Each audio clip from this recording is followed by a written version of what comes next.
चर के आबेरा राजा मोर झबड़ी गांव के बाजार गा। सनीचे चर के आबेरा राजा मोर झबड़ी गांव के बाजार गा।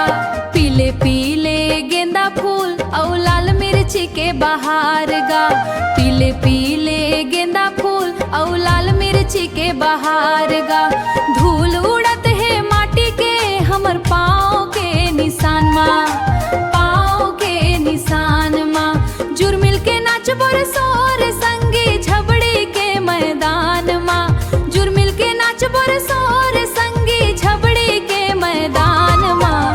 सनीचे चर के आबेरा राजा मोर झबड़ी गांव के बाजार गा। सनीचे चर के गांव के बाजार गा।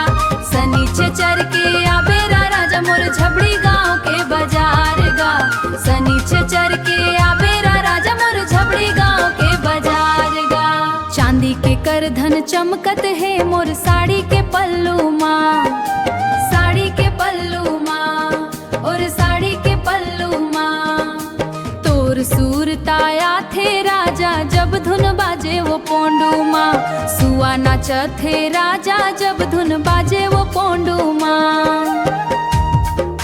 सुआ नाचत है अंगना माया मंडोलावत है मोर, मंडोलावत झबड़ी मोर।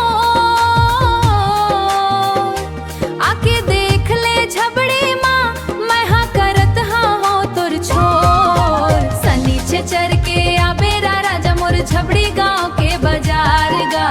सनीचे चर के गांव के बाजार गा। सनीचे चर के आबेरा राजा मोर झबड़ी गांव के बाजार गा। सनीचे चर के आबेरा राजा मोर झबड़ी गांव के बाजार गा। सनीचर के आबे राजा झबड़ी गांव